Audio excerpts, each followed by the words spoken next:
Everyone. So, ngayon ay magsasadula kami isasadula namin ang mga pangyayari noong 1959 tungkol sa ating wikang pambansa sa pamamagitan ng pagbablog.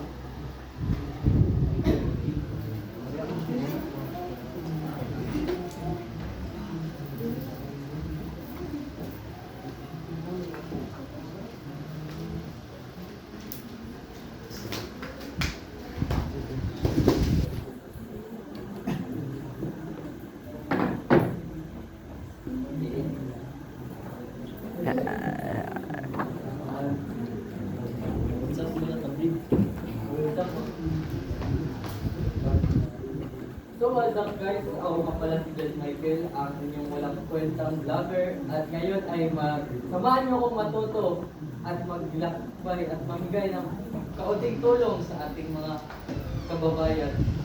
At sana na may matutunan kayo sa vlog na ito. So tara guys, samahan niyo ako mag-vlog.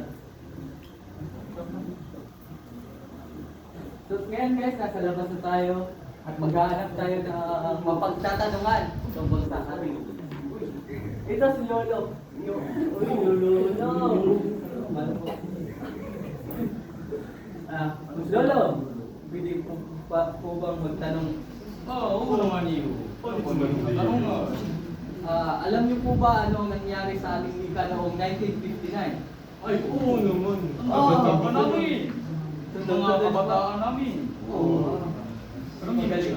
Pag nasagot niyo po ang aking katanungan, Lolo, ay bibigyan ko po kayo ng 100. Oo. At pag nakuha niyo yung 100, anong bibiliin niyo?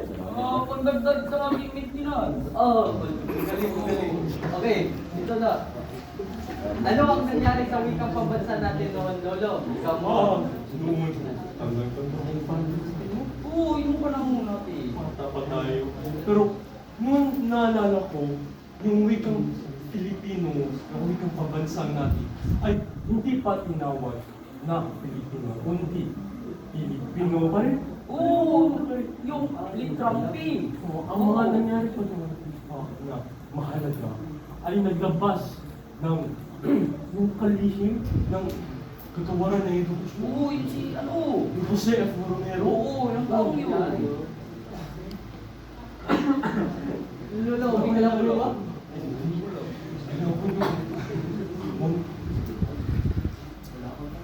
Pinalabas niya yung kautusang pagkagawaran bilang 7. Sinabi pa niya na kailanman ang wikang pambansa, ang wikang Pilipino ay siyang Oo, sa pagkakaalam ko rin nung kapanahunan ko, ang wikang Pilipino, siya rin, yung saligang batas na yun ay nagpatupad na ang wikang Pilipino ay pag-aralan sa mga paaralan bilang isang pangunahing asignatura. Oo, yun ang napag-araman ko yun. Yun lang po ba, Lolo? Oo, Wala na po. wala na ako. Medyo makikalimutin na. Sorry, Lolo. So dahil magaling kayong sumagot, Lolo, at nadagdagan niyo pa. Ito po, 100. Uy, salamat ako! Palagi. Palagi ka Salamat lang. naman, Lolo. Salamat. So, ayun na nga guys, may nasagot na sa ating katanungan at pupunta muna tayo sa paaralan ng aking kaibigan. Tara, samahan niyo ko.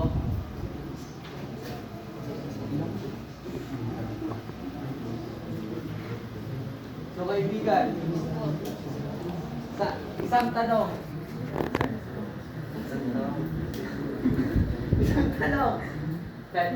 Anong nangyari sa wikang pambansa natin noon noong 1959?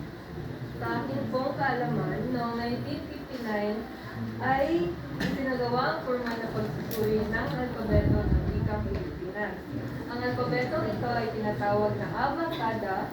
Ito ay may 20 titik at ito ay ginagamit hanggang sa pag-amyenda noong 1987. Yun lang po. Sige, salamat po dahil dyan may 50 pesos ka. Wala ka naman.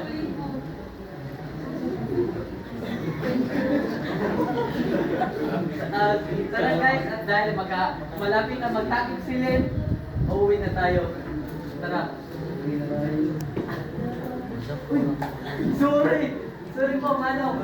Kuya. Kuya, sorry. Wait, sakit lang. Sorry, I'm listening to Super Shad by Bagong Mao.